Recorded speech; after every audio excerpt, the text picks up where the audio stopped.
All right, that's good. Somebody showed me orange Jägermeister tonight. Like Jägermeister orange. I kind of want to try it. Oh, I just threw up my mouth a know. little bit. No, why would you want to do that to yourself, Trey? You're an I old actually man. like Why do you want to? Jägermeister. Why do you want to punish yourself like that? Oh, I don't get hangovers. I don't have any issue with hangovers ever. So I really dislike licorice, but I love Jägermeister because it's an event.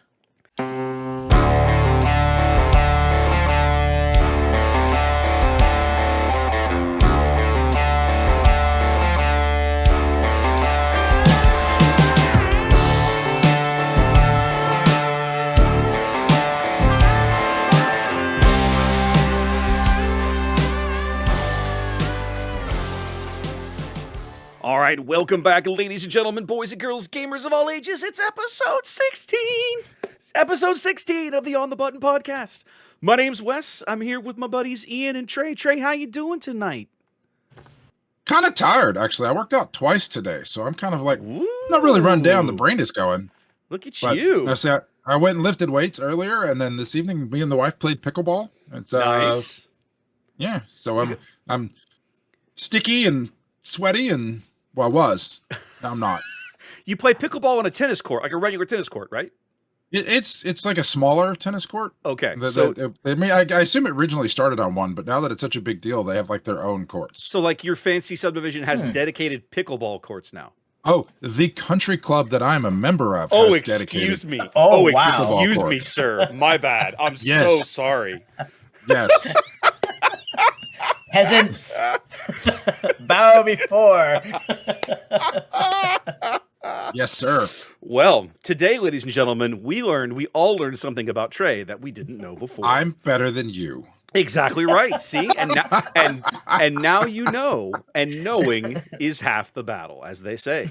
Yeah. Ian, how you doing, my friend? You just got back from a work trip. Yeah, man, I'm exhausted. They kept us going from like 7 in the morning to like 10 at the night, 3 days in a row, man. But you What got are you to- like stocking shelves or what is it's pet No, care? it's like so like yeah, it's like a. I mean, the best way to describe it is just a giant work conference where they bring you what they're gonna do for the new year, what they want you to do, and they roll it out to the team. Okay. But at the same time, you've got to go to like a bunch of vendor training sessions that help pay for all the food and for us to all be there. So it's a long time. They added a mandatory like get together and meet everybody thing for the first time. So that was pretty rough. Boom, boom, Ian. Yeah. So it was pretty. I mean, it was neat. I had a really great time. Hanging out with all your peers is always fun. Well, and you got to experience one of the nicest places that I've had the fortune to visit this time of year in early October now, and that's Nashville, right? I mean, sounds like you like beautiful weather and everything this week, right? Beautiful weather. I hit the didn't hang out in the weather this time. Instead, I went to the Country Music Hall of Fame Nice. museum. Okay. That place is amazing, man. I learned, I don't know anything about country music, but I know 2 things about country music. Number 1, you have to have a really kick-ass custom guitar. Okay. That is rule number 1. Every country Okay. singer had like the most beautiful guitar of their time era. Like as you're going through the museum, it starts in like the early 1800s. I didn't realize that country music had been around. Oh, yeah. long, right? Oh, So yeah. like it covers like the really early 1800s and some really early recordings. When you see things on 78s, you know that they're super old because that's the first rotation spin of them. So, Right. you're going through the time eras, and like it's like this guy had a 1934 like custom Martin guitar, which was like the nicest guitar at the time. The other thing I learned is you have to have a kick-ass sparkly outfit because next to every every beautiful guitar That is accurate. was a rhinestone kick-ass outfit. Yeah, no, that part is 100% true. But the museum was absolutely fantastic. I would recommend it to anybody. Okay. So you say that country music, and I originally immediately when you say country music, I think Willie Nelson. Willie Nelson plays in t-shirt and jeans, and his guitar trigger is the most run-of-the-mill, beat up, worn out thing that makes the best sound. So like, put the little asterisk on it that says like except for Willie Nelson. Yeah, they had some Willie Nelson like set lists. There was no outfit, and there was definitely no guitar because he's only ever played one.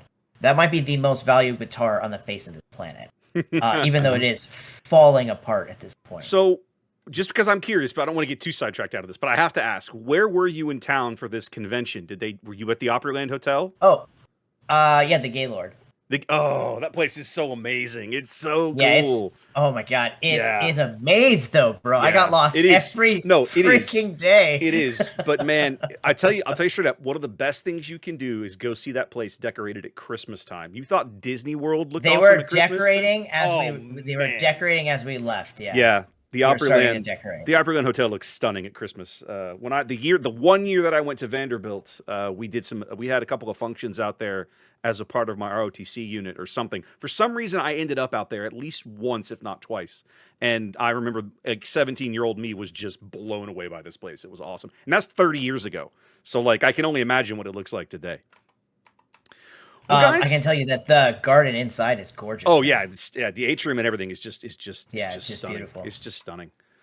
Well, guys, it's been a couple of weeks now since Force Throw got kicked to the curb, right? The last time we met, the band had been announced but wasn't official yet. And so now as we sit here and record this, it's been almost 2 weeks of official, okay, Force Throw's out, unleash the hounds, get back to work, hit the decks on the drawing board. We've seen at least one weekend of planetary qualifiers come around and see how folks, it's a very small sample size still early days, but we're seeing kind of how folks are adapting to Force Throw being gone. What have you been working on in the lab? What are your thoughts on where we're at now that Red, they've pulled the brakes on Red a little bit and let everybody else play in this meta?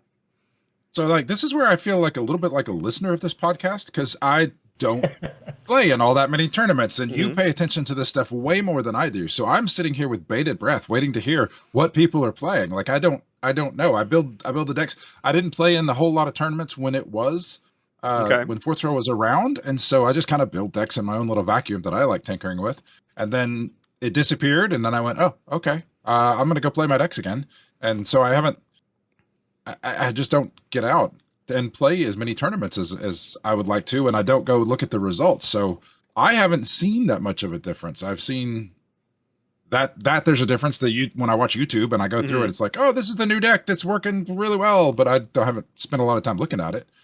So have you seen anything, Ian, or are we just both sitting here waiting for Wes to tell us all about it? Rub my hands gleefully. To be honest, this time we're waiting for Wes. Usually I try to keep up with the meta because I really love it and knowing where it's at, but for the past 16 days in a row, I've worked. So the last game of SWU I played, and this is including Carabast or anything else, was when I played Twin Suns at DL 2 weeks. Well, they made you really pay for that trip to Dallas, didn't they? Yeah. No. You're the manager. The trip to Dallas and this Saturday, because I want to take Saturday and Sunday out. Yeah, that's right. Because you boys have a big upcoming trip this weekend.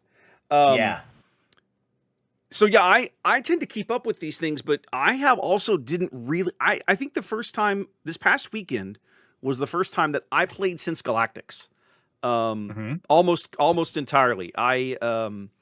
Let's see, Saturday night there was a showdown out at Bedrock City in Katy, west side of town, about a half hour down by my office, more or less. And what I like about the way they do events is, for starters, Bedrock doesn't normally have playing area, so when their store closes at 7, they set up tables, and then you play. You come in. Their store showdowns are simple affairs. You come in. It's best of one, and I think this game, there were only 5 or 6 of us. It was a very small event.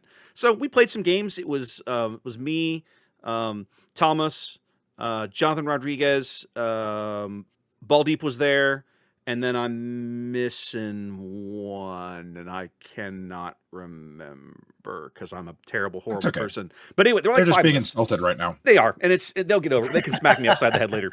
But it was a small affair, and I just went down there and played Vader Red because it was built, and it was like, I feel like playing Vader, and I went 2-1, and went home with some packs. And then Sunday, the day after, I played again, which was shocking. But I went and did the last time we did the podcast, we talked about the trilogy event that the Forge was running, the guys that did the leader draft, and I went and did that, which was a lot of fun. I learned a lot. I learned that I like the trilogy format better than I thought. I like the way they do it with the drafted leader pool, because basically it means that everybody is forced into different stuff.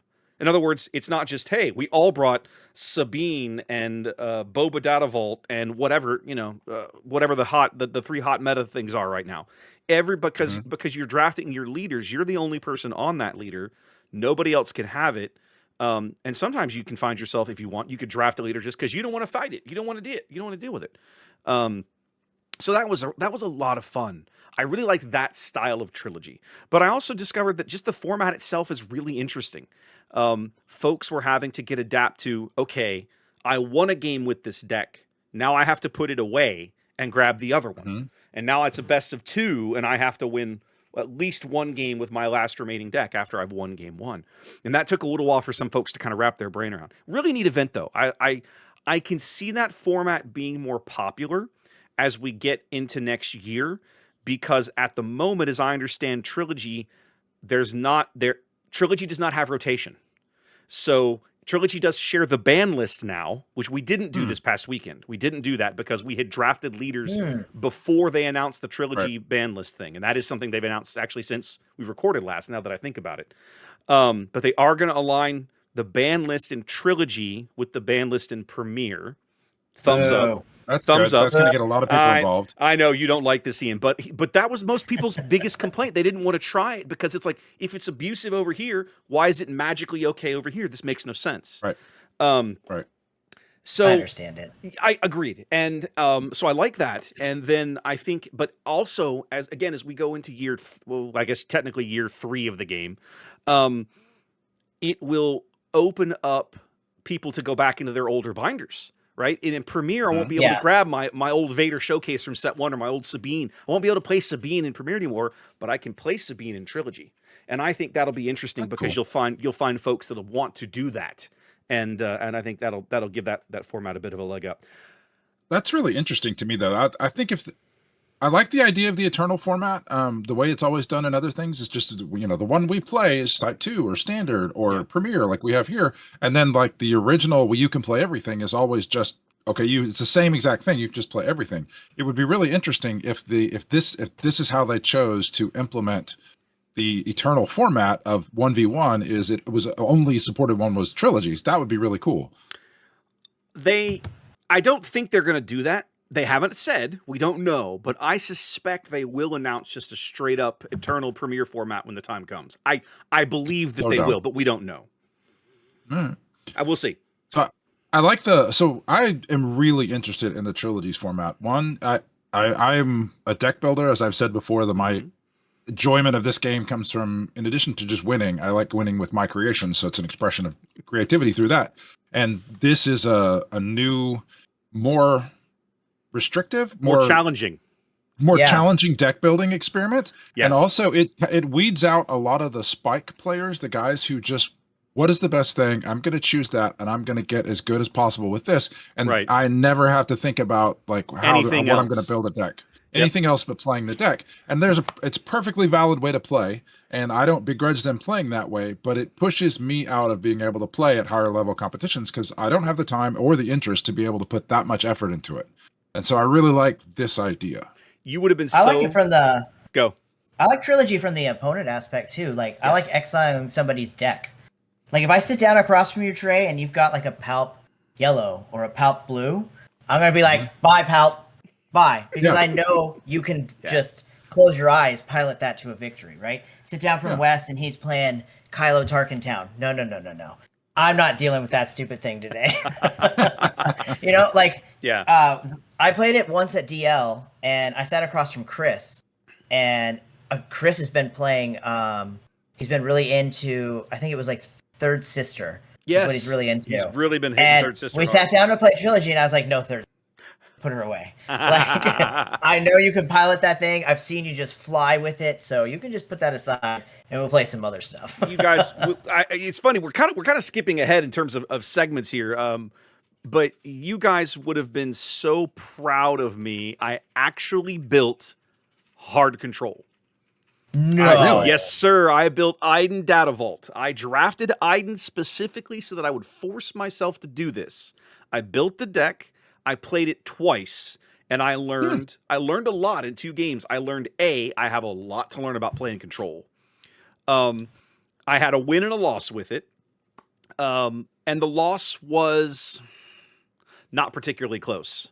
I forget. I think it was against Anakin. I think Thomas's Anakin Force Blue beat me. That sounds right, if memory serves. And as I was playing the game, I'm watching myself make misplays, going, "Oh yeah, I shouldn't have resourced that card. Oh, I really shouldn't have resourced that card." Yeah. That kind of thing. And so it's like anything else. It's one of those decks that requires repetition to understand the matchups you're in and what cards you actually need out of your deck to feed, to compete and win that matchup, and then learn not to put them face down on the table in front of you. So, but it was a good experience. I'll probably keep that deck together just so that I force. Yeah, it's like we were saying 4 or 5 episodes ago, whatever it was. I got to learn, right? As much as I don't enjoy playing the style of play, if I want to learn how to combat it more effectively, I feel like I owe it to myself to learn how to play it. Now, a lot of those cards are rotating out. We had a big long conversation last time about control decks and the blue removal card, the blue removal events that we anticipate will be rotating out. We don't know anything about reprints yet, but we anticipate, which will radically change how that deck works, which is fine by me. But in the interim, I'm going to have to deal with it, so I might as well figure it out. And I look at it as part of I need to get better at understanding how these decks work, partly for myself as a player, but also for my secondary gig as a commentator, right? When I was in the Austin PQ back in June, I was working with Stephen Cooper out of San Antonio, right? He'd come up and done commentary with me. And we had a great conversation in the finals. One of those decks was a hard control deck, that Iden deck that Joel was playing. And at the end of the tournament, actually, it might have been live on camera. He looked at me and he goes, "You really need to learn how this works and learn more about it, because it'll make you a better commentator when you're sitting in this chair, understanding what the control player is thinking, what they're going through, what they're up against." And I'm like, damn it, he's right. So I've actually flipped the game. I've already gone all the way beyond learning to play the control and then coming back around, or I just won't play against control anymore. I've got this Poe deck that I play all the time. My little Poe green deck, and it takes me 5 minutes to get a game in. And so I'll be sitting here. I work from home, so I'll sit here and work. Blah, blah, work. Okay, I'm switching gears, and my little palette cleanser is that I go play Poe once on Carabast. Okay, and I know I can jam the game in just a few minutes. I've already learned everything, not everything there is to know about playing control, but I've learned as much as I care to invest into playing control, and I'm pretty good at it. And then I'll sit down and I'll start playing, and I'll play an Iden or something, and I'll play a unit, and then they'll kill it. And I'll play a unit, and they'll kill it. And I'll play a unit, and they'll kill it. And I'll be like, and I'm done. And I just quit. Because I don't need to learn anything else about what you're doing. I don't begrudge you playing it. I'm just not going to sit here and feed your machine. Yeah. So to try to get back on topic, because we kind of drifted into trilogy there for a little bit. There are a couple of really wonderful tools out there for keeping track of what folks are playing, what's happening in the meta, without having to go and individually look at tournament results. There's at least 2 or 3 websites that compile this data for you. So you don't have to cover everything in order for you to understand what's going on. You have wasted all of this effort to cover everything just so you know what's going on. No, you really could have just used these websites instead of coverage. I have. What I'm trying to explain to you and the listeners is that there's some really wonderful tools out there to help you keep eyes on what folks are doing, so that as you move into a competitive season, you can get a feel for what's out there, what people are playing. And this is global, right? These guys compile stats from every PQ on the planet. And the beauty of that, of course, now with Melee and deck lists, they'll run analyses and tell you exactly what cards are in these decks, what leaders are being played, what the conversion rates are. It's actually really, really cool. One of my favorites is SWUBASE, SWU base, BASE.com. You can go over there and they have a great, their front page is just a simple meta tool. Oh my, this is cool. Yes, I know that. It's got graphs and stuff. Yes, Pretty colors. SWU Competitive Hub is another, and I think SWU Stats I think is mostly about decks that you're playing for yourself. Yeah. What's the that one one I know? that shows the win rates on individual cards? Right. I think SWU Stats is meant for you to like link your decks to the various online playing tools, and then you can track that. You can track how you do and that sort of thing. But so I think SWU Base and probably SWU Competitive Hub are the two big ones. And SWU Competitive Hub is SWU Base is mostly like a stat aggregator. SWU Competitive Hub goes even farther. He does a better job. He'll actually post deck lists. He'll show you upcoming events with links to streams. Once he knows that there's going to be a stream, he'll put the link in like on the tournament listing right there, so you can find it if you're looking for something to watch on a given weekend, which is really awesome. So I'll put links to these sites in the show notes, just in the show description. But the bottom line is that Sabine is back. Right? Like that's probably the big takeaway. Shocking. I know we're all shocked. I think that's probably the big takeaway from last weekend. She doesn't have the lion's share of like appearances, but she won 3 PQs last weekend. That's amusing. How many top eights? How many top eights? Let's see. You've got I don't have a quantity here. Give me a minute. Oh yeah, I do. You've got 10 top eights, 10 top 8 appearances and 3 wins. Now the most top 8 appearances go to the various Han solos. Spark of Rebellion Han won, made a big comeback, and we kind of talked about this last time. That was kind of my expectation. Killed Han. Hand Destruction murdered this deck, and so Han is back with a vengeance. Only 1 PQ victory, but a lot of conversions into the top cut. So I mean that feels good. If your goal is the hard control, you're right. If your goal is to get points and go home with some loot at your PQ, that's a solid deck. Han 2 out of Spark Rebellion, the Red Han, also still up there. Boba Fett Data Vault, right? Boba Fett out of set 4. Still a great deck. Still a very popular deck. No wins, but a lot of placings in those top 8s. And then Sabine. So the two big kind of winners of the PQ events that we've seen since the force throw ban, hilariously are still red, right? It's Sabine and it's Han 2. Now, Sabine shocks nobody who's been playing the game for any length of time. Han 2 is interesting to me just because that was the deck that everybody thought was going to run away with things at Galactics, and it had a very good showing. There were lots of them in the field that played well. But, of course, other decks ultimately ended up winning. It clearly seems to have gone nowhere. For my money, I'm shocked that Talzin still isn't on this list, because I don't think that deck depends on a card like Force Throw. But maybe I'm crazy. So this SWU base has the coolest stats. Like I'm looking at a graph now that shows matchups of like this leader, Mother Talzin versus Boba Fett, and who wins the most matchups. Yes, sir. And like Mother Talzin has bad matchups all the way across the board. That's fascinating. The only thing it's good into CAD, it's good into Thrawn, jump to Lightspeed Thrawn, and what's that one? Oh, Kaz. It's good into Kaz, the yellow aggro deck from Kaz. This is fascinating. I've never seen this site before. Yeah, this is a great site. We've lost Trey the rest of the episode. Well, and it's beautiful just because it allows you to, you can dive as shallow or as deeply as you want. And the map, like you said, the matchup tab is really, really cool. I want to say this: the community made stuff for this game is amazing. Online gameplay with Carabast, online deck building with SWUDB, and a meta hub that is super easy to serve. I don't know the name of it. I have it. I go to it every once in a while. The one that gives you the card database that tells you the win rates on your cards. Oh, I think it links to your. Is that SWU Stats as well? I think SWU Stats does that. SWU Stats. It will tell you it will tell you that like Overwhelming Barrage has like a 58% win rate or whatever it is, right? So like when you can play it in a game, it helps you win a game. Like it's really fun to look at that in card wise. Like sometimes I feel like I want to look at it and pull like the worst cards and try to put a deck together. Now you're feeling me. That's what I want to do. So, yeah. But yeah, there's good stuff, man. You're not wrong. The community has really stepped up and built some amazing tools to kind of aggregate this data and help us see everything. It's really awesome.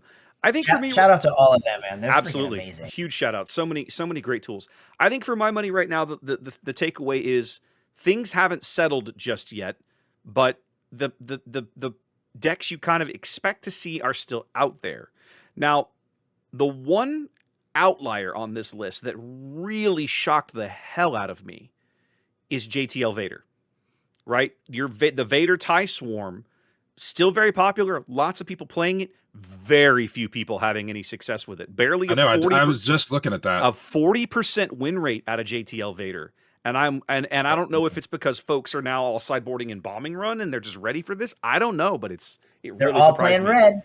They're all playing red. You're not wrong. So why wouldn't you have bombing run? That's a fair point. How can you not have bombing run? To be honest, like it's a decent card where you could main deck like one. I would think I would probably at main deck one and put the other two in the board in most red decks that I played. If I did that. Like you pull an open fire for a bombing run. I could totally see it. Not the worst idea to have. Nope.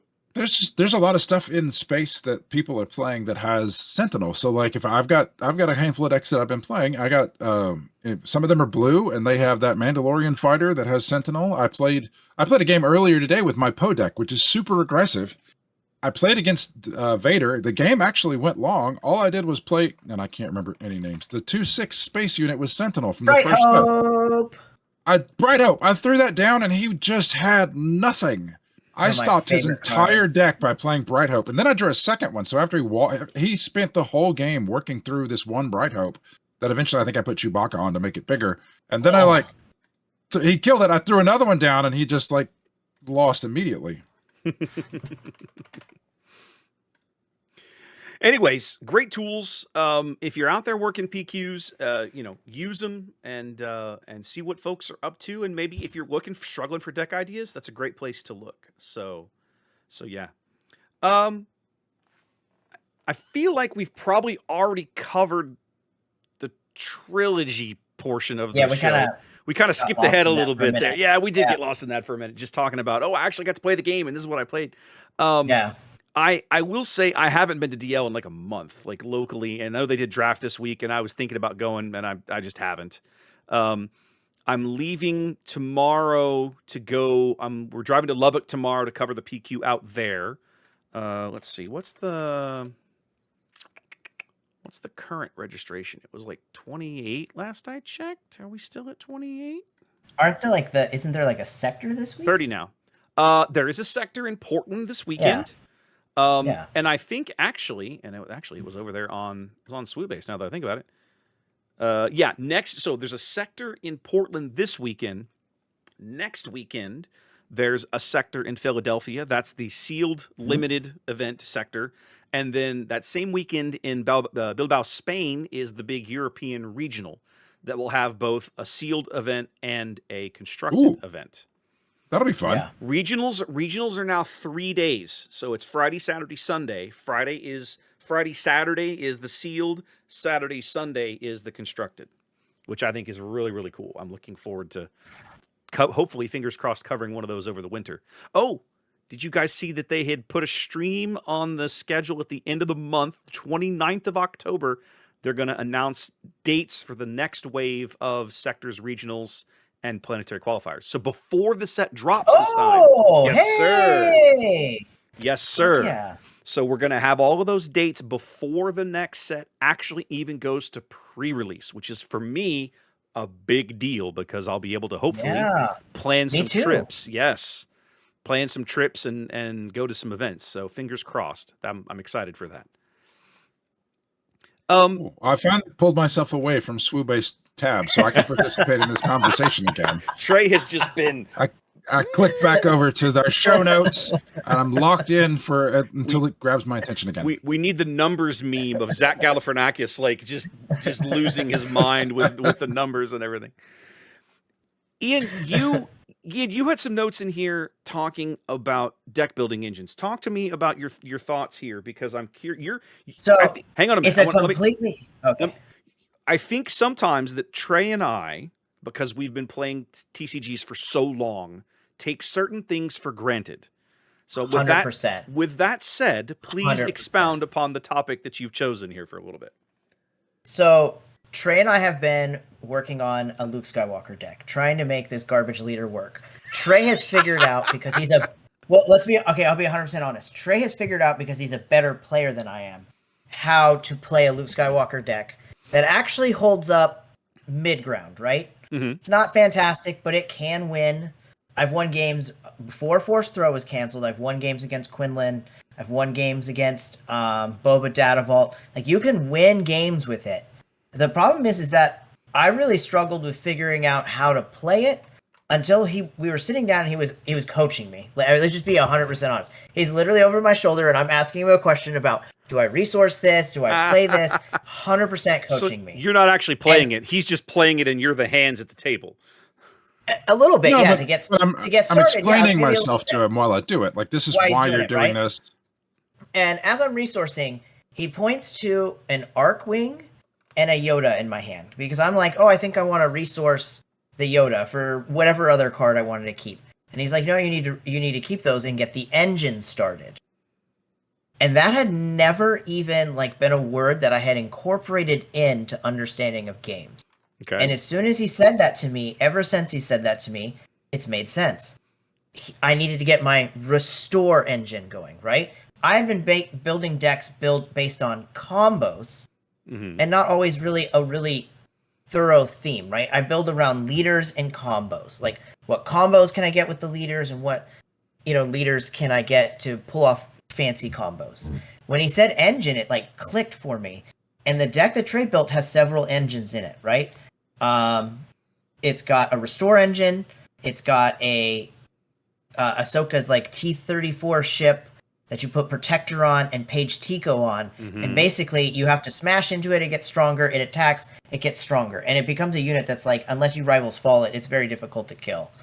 So like that's another engine that's in the deck. So it's interesting that like, yeah, you guys have played games for so long and I'm pretty new to this, that kind of concept didn't really hit me. And once he talked about it, and it kind of just explained to me how he gets things started, it really helped me play the deck a lot better. Now I've gone back and I've simplified it a little better so that the only engine in the deck is restore, but it's helped me a lot and I can get it started and it really helps me win a couple more games. So That's cool. So Trey, for those folks who are out there that are maybe on at kind of Ian's journey, right? This is their first TCG or they're still learning or they're picking the game up. How did you kind of explain this to him? Go talk me through the lesson that was taught here so that he grasped it. I have no memory of this line that I said to Ian that was so profound. No. I was like, Okay, maybe Ian could share it then. Do you well, I remember, mean, Ian? I can. No, he literally just said like, you need to get this engine started. You need to get this restore engine started. And I mean, that's I know what he's gave talking me the about. epiphany. Like, and Okay, and just when the I term. look back at just the term, yeah, I Okay. had never even the term helped me grab more concepts about the trading card game. Okay. Okay. And like when I looked at the deck that Trey had built, it has all these different like really fun engines like that you can build that are built into the deck. So I'm hoping that one day when I get better at playing the game and better at building, I can have multiple engines in a deck. So, But like So right that's now, one engine is all I can put in a deck. So when I build a deck, this is I can speak to that a little bit. When I build a deck, I try to. I don't remember saying the word engine because that didn't click when you said that. But I try to make all of the cards have as many interconnections as possible. So if there are decks that you can build that if you draw these 5 cards, you win immediately. But if you don't draw these 5 cards, you just lose immediately. So there's no skill, there's no strategy. The skill is, did I draw the cards? I'm mulligan. Did I draw the cards? Game over. And so the way that I try to build decks is I look at cards that work together in different ways. And so I don't want to just put in a card that only works in this situation. I want these 2 cards that are in this deck to work together in one way, and then one of those cards with some other card to work either in the same way or in a different way, so that it doesn't really matter what combination the cards come out in. I'm always getting some value between them. So I think of it as interconnective tissue between the cards themselves. And so I'm going to be playing multiple cards. I want to play cards that work well together no matter what you're playing. So like that protector card that you put on the 1974, that card works great on the T-19, whatever the hell that ship is. Amazing. Mhm. It works really well on that ship, but it doesn't have to work really well on that ship. You can put it on you can put it on a Yoda and like on the other side of the I played space on light. Dune a lot. Dune, he Yeah, put you Dune, played on Dune's in Dune. the deck. Because he's He like played on you can Dune. just- he's like 2/7 or 3/8. something, right? He becomes Okay, a 3/8 with Sentinel. Okay. That you have to go through. It's crazy. Yeah. So if you look at what that deck in particular is trying to do, it's trying to push the game long so that it can play its big stuff, which is what a lot of decks try to do. But in this particular case, like that card works so well with some, because the blue cards are a lot of low damage, high health, and then you kind of make them a little bit bigger, and then it just disrupts the opponent. Mhm. And so in this instance, the protector works in a bunch of different ways, and then you have to like look at the cards in your hand and you say, well, these two cards are going to work together if I play them, but that's not really good against what my opponent is trying to do. So you evaluate what you're like in the case of if you're playing against like Vader, the Vader space deck, I will resource, if I'm holding protector and a ship in space and a unit, I'll just decide I've got to go to space to counter this. So I'll resource differently at the beginning because I'm going to use this particular piece of interconnected tissue of space units with protector on it. And so, Right. And then I guess in the case of when you were talking about the engine of Restore, that was just it's the cards that you have in your hand have a cost associated with the design of them. They're not going to deal as much damage because they're going to be restoring. So in order to get the value out of them, you have to get them going and you have to get them moving. And if that means you want to play them sooner than other ones. So for me, there's two different ways I look at. For starters, I follow along with what you're saying, and I have a similar experience when I build decks. For me, the terminology is, I won't say it's right or wrong. I'll just say in my mind, I classify it a little differently. What you're describing, Trey, the word I would assign to that is like synergy, right? You're looking for cards that synergize well so that when you put a card in the deck, you've already thought of 3 different good uses for it. Oh, it could be good on this unit, that unit, or this unit. And then one of the reasons that getting reps in with a deck is very valuable is because very commonly you'll find yourself in an unusual board state, a weird situation with that card in your hand, and your brain will trigger onto a new possible use of this card that you hadn't considered when you put it in the deck. And so that's why those reps are frequently so important. So synergy between the cards that you're playing and how they kind of mesh together to achieve whatever it is you're building this deck to achieve is always a big deal. When we say engine, my brain keys onto a mechanic.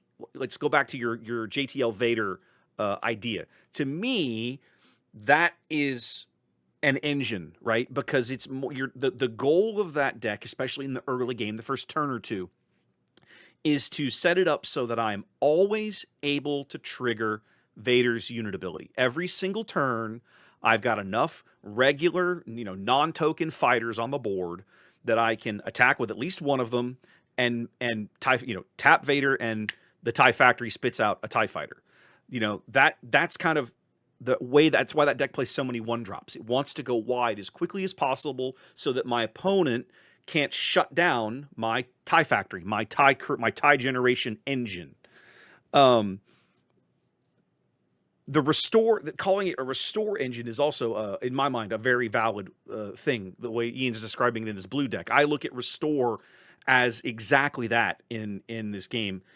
It's so many blue units, particularly Blue Hero bastards, have restore printed on them that you just have to put them in a deck, and it's very possible to reach this critical mass of having enough of them on the board that your opponent's like, well, smashing your base is pointless. You're literally healing it all back every turn. I have to deal with these idiot units you have that all have restore. You're forcing me into this position just because you have played cards that have this keyword on them, this ability on them. But it's exactly an engine, because once you get that going, once you get enough restore on the board, you're to belabor the point, you're driving the game. You're forcing your opponent into having the decisions he has to make. You're kind of dictating them a little bit. Yeah. That's really cool, though. I like that you're kind of making these discoveries, let's say. Yeah. I mean, I'm It still is new, fun to so watch. I'm learning new things all the time. So it's really fun. Like playing with you guys is, like I say, playing live. There's nothing better than playing live. Yeah. In fact, I gotta have one of you guys, both of you guys over to the house later this month. We gotta get some games in on the table or something before the That'd new be set great. comes out. Yeah, I need to do that. I have not set the cameras up again since Dallas. I set them up this week to do a little bit of work down there, but I have not. And then I'm gonna tear them down, of course, because we're driving out tomorrow. And then after I get back, I'll probably set everything up again for a spell. We'll see how it goes. It's early October. We're now basically more or less a month away, 4 weeks or so away from the new set. Spoilers continue to abound every day, and it's been a couple of weeks since we gathered to talk about spoilers. Trey, this topic has kind of got you fired up a little bit. Weedy bit. So I'm A going to tiny start. bit. I'm going to You start. guys, hang on a minute. I I'm have to gonna interject this. You guys should see our private chat, by the way. Yeah. Oh God. Woo, a little So spicy in there. I'm going to start with a card that I think is interesting. I have no idea if it's good. I do like that they're trying new things, and I think Okay. DJ is interesting. I think agree. he does interesting stuff. No idea if he's going to be good, but he plays the game in a different way. I think that's fine. I do want to pause and let Ian talk a little bit because I know the cards he's going to talk about, and then I don't think they're terrible. And so I'm going to have a bit of a rant in a minute, and I want to give Ian ability to talk before I just go So off. they showed off those KOTOR cards, and they are all fire. There's some I really love good almost stuff in there. every one of those units. Yeah. So like everybody wants to play more Sith decks, right? There's more Siths now, Yes. especially blue Sith. Yes. Blue Sith is becoming a pretty easy one to, if you wanted to ever play Revan, he's becoming very stoked. easy to play now with blue. I'm stoked to try that deck. I think I love playing Grand Inquisitor, especially in Twin Suns, but I do play him in Premier also, so I think he's going to be awesome. I'm not sure I understand this infinite loop that they say you can pick off. Okay. Because she says you I hold on. explain it. This We is can awesome. explain this very Okay, quickly. but- Go ahead, Trey. Let me Or, yeah, go ahead, for Ian. it, Trey. No, go Explain ahead, how Ian. it Finish your works. thought. Finish your thought. So she says ready a non-leader unit. You need No. GI. That's to not what- flip it. no. She that's not what it She's says. a non-unit leader. So as long as it's a leader and not a unit, then Yes. it works. It's Non-unit leader. So I'm reading it non-unit wrong. leader. You're readying the front side of your leader every time she attacks. Your leader cannot be deployed. So you're gonna have You can just keep doing your leader's little tap ability. Bingo. Yes, that's a okay, I got bingo. Okay. yeah. And then So you need for that. if other people aren't catching on this, so what it is that you have the unit that attacks and it readies a non-unit leader. So the guy that you have out horizontal next to your base. Mm-hmm. So you're gonna use the Grand Inquisitor to untap her. She attacks. She takes 2 damage. Then you play the Tragedy of the Plagueis is a blue card that says that a unit doesn't die for having 0 or less health. So basically what that means is you get to use Grand Inquisitor to untap her by doing 2 damage to her. And normally that if you do it enough, Grand Inquisitor will just kill the guy. Kill her. But now she can't die. Can't die that So you use phase. Grand Inquisitor to stand her back up. Yeah. She attacks the base, and when she attacks the base, she stands Grand Inquisitor back up. And then you use Grand Inquisitor to stand her back up, and then you so you on just and so run on and right so up That's on. front of them. awesome. Because what Grand Inquisitor struggles with is late game. You just set up an easy late game for Grand Inquisitor Now, well, okay. by getting an infinite combo in, right? Okay. But I now, mean, you got to be able to keep that. But you're going to see that coming a mile away, so you're going to do something about there's it as an opponent. Exactly right. There's a couple of there are ways for your opponent to disrupt this. Not the least of which is hand disruption. The other thing is that you're talking about a combo that is in 4 colors, right? And so Yep. at least 3. in your own Three. black, red, Oh, blue, yeah, everybody's and playing yellow. Oh yeah, You're in 4 colors. but you're only gonna play that. You're going to get black by playing Grand Inquisitor. So fine. But the bottom line is you're only going to get 2 of those. So and one of them is red and has to be your leader. So you whether you pick yellow or blue, one of the cards in your combo you're paying extra for because you're playing it out of aspect. So my first thought was to instantly play it at 7.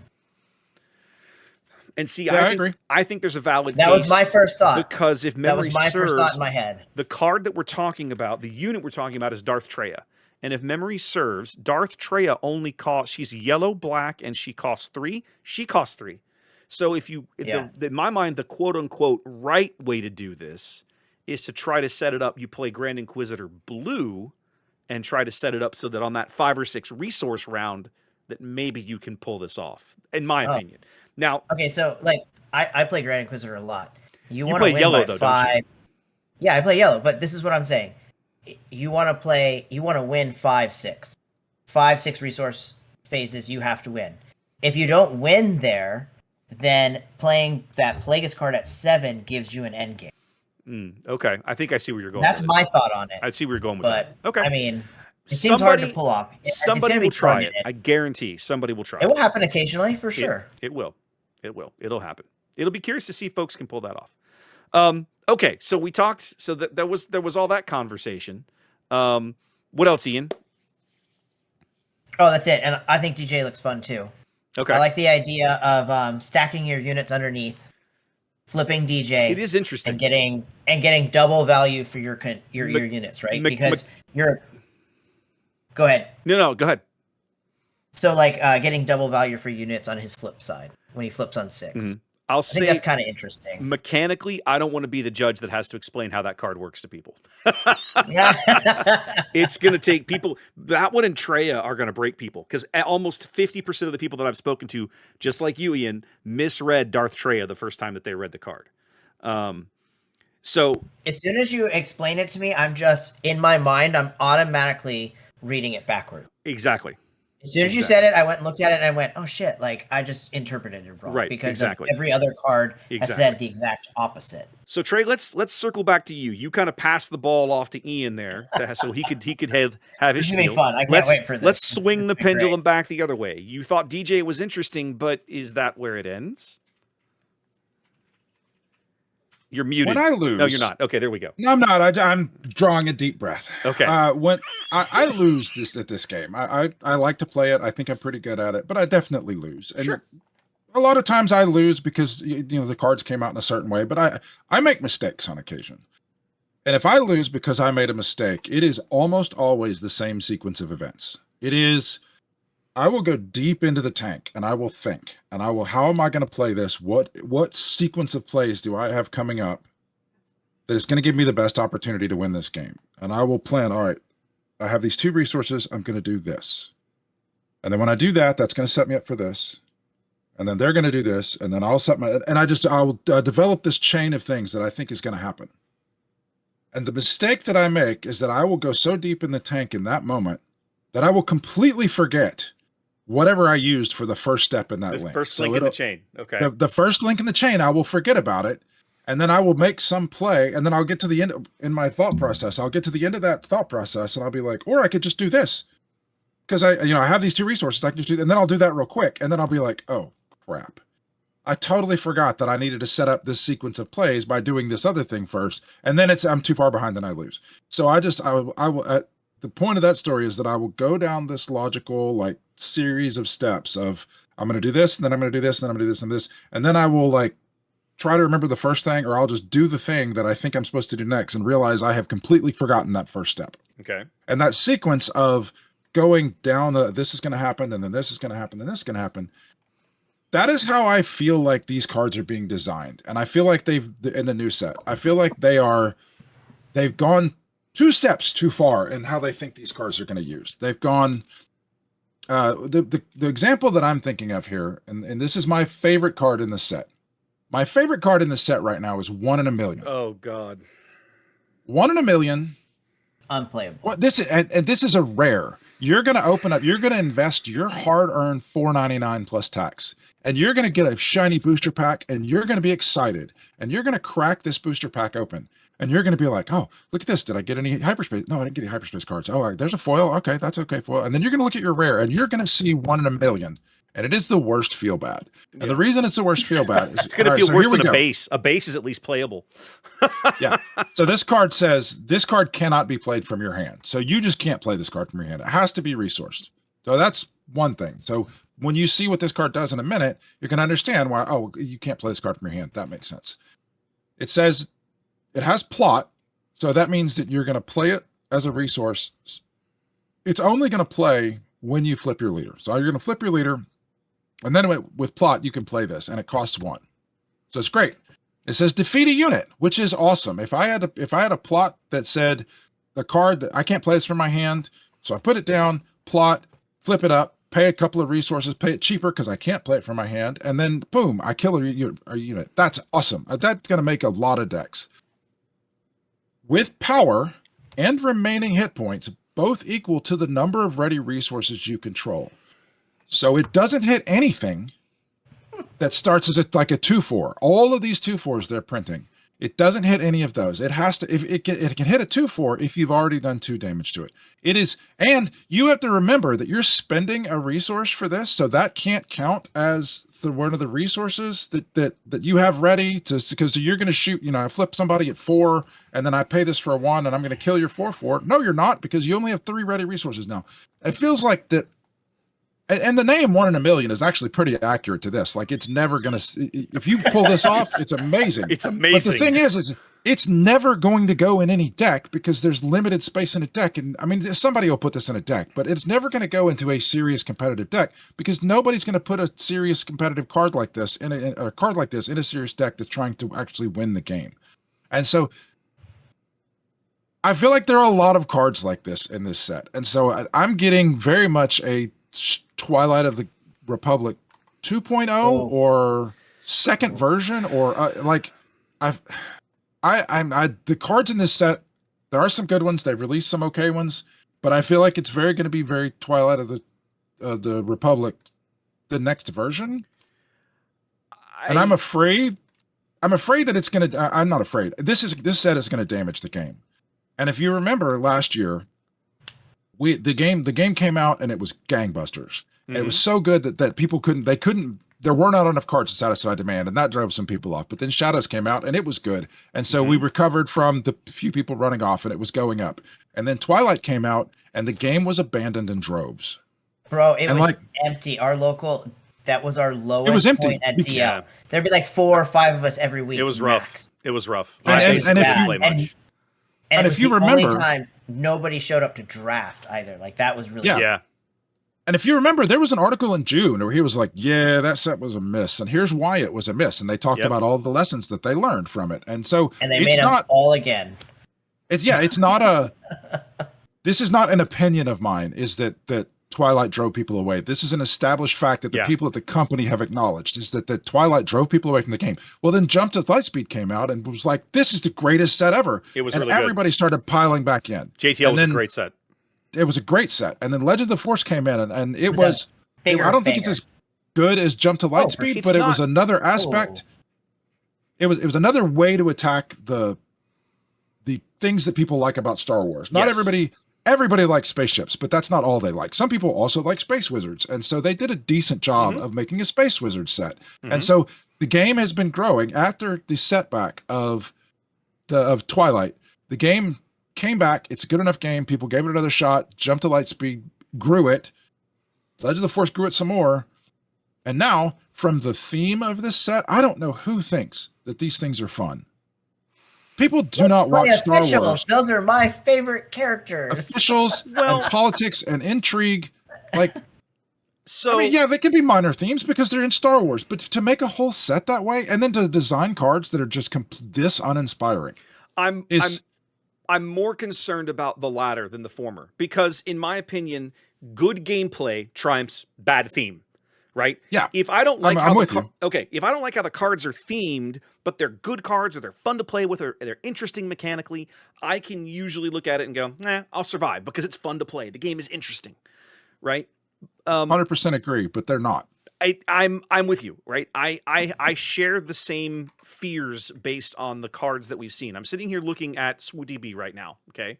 We have, so far, out of a 254 card set, they have spoiled 167 cards. So we've seen about 2/3, just slightly less than 2/3 of the set so far, okay? And out of that, I'm gonna spitball this. I'd say there's probably so far about maybe 15 cards that really interest me, that I look at that and go, I want that card. Now, yeah, those are Twilight numbers. Exactly. Now, that's exactly the same thing. My biggest concern about that is that essentially none of those cards are leaders.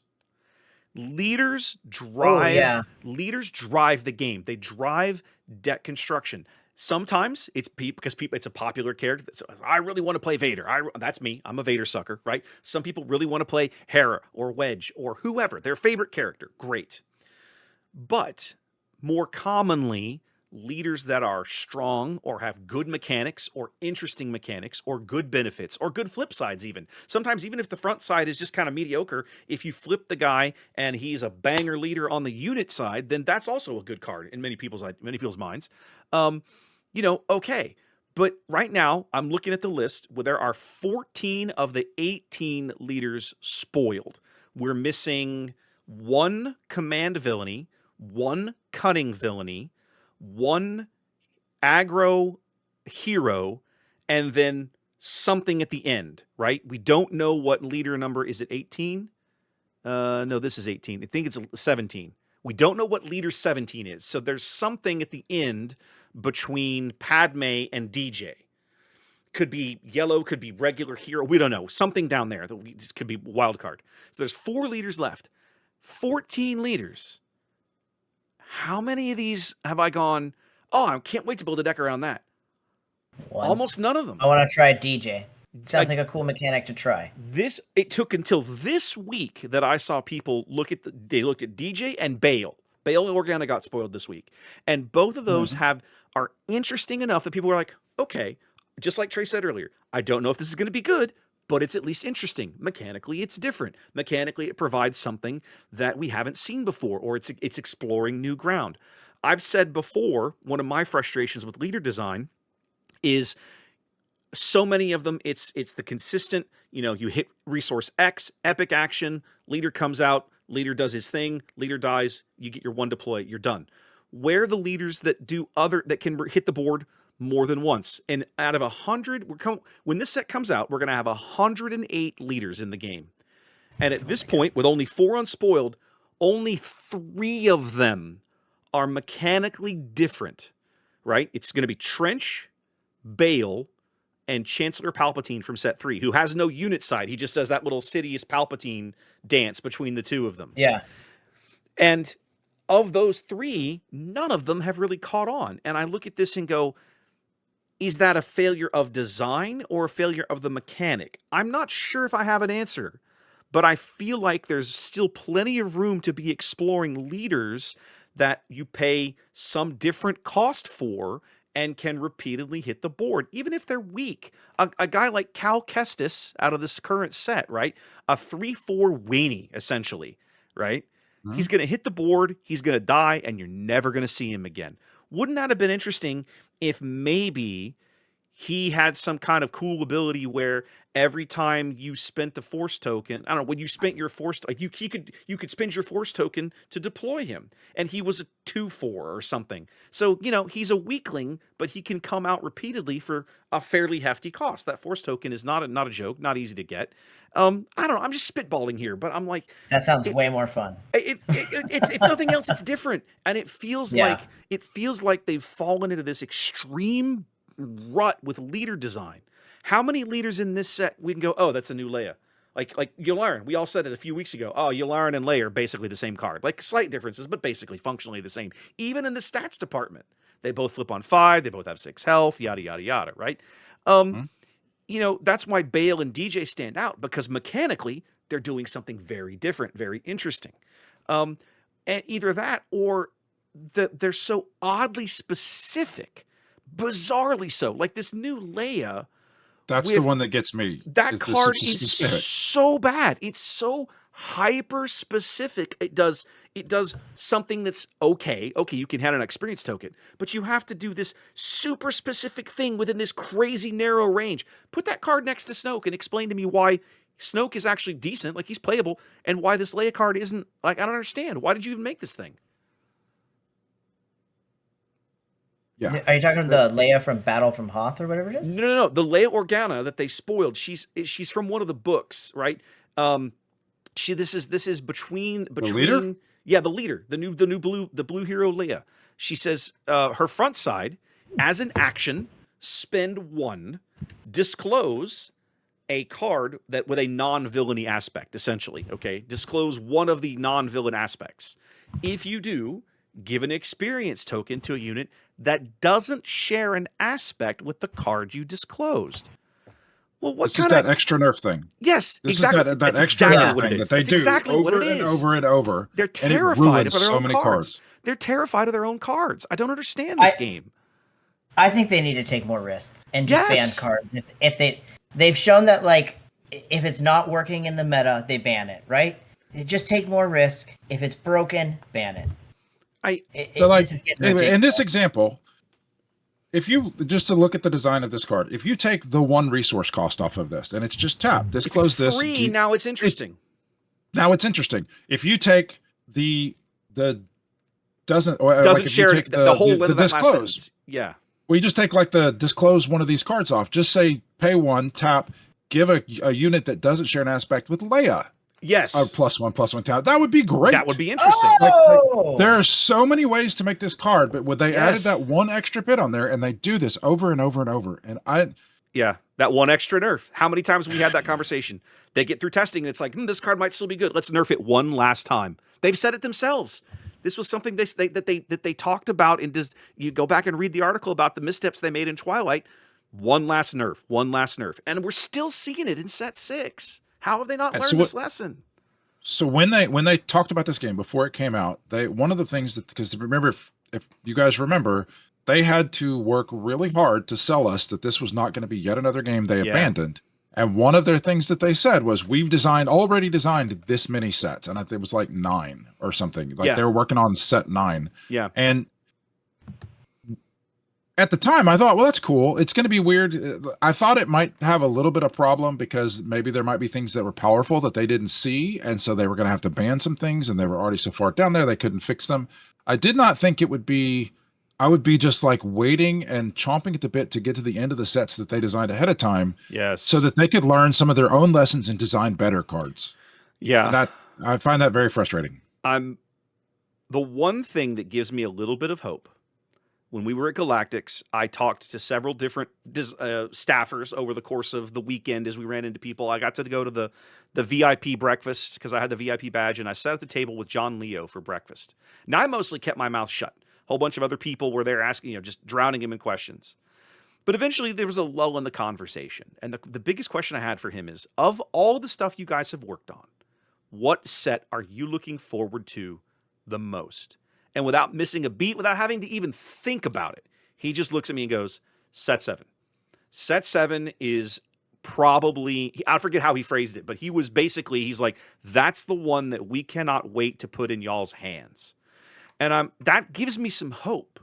But man, when I see a set like this, I go, are we going to make it that far? Like, I want to believe it's only 4 months, but these cards so far, I mean, there's only another 80 or 90 to go. Maybe there's more in here that's decent, but man, I'm concerned that there's not going to be enough in here to keep the game exciting enough for 4 more months. Like, that's sad. Yeah. So I have a thing.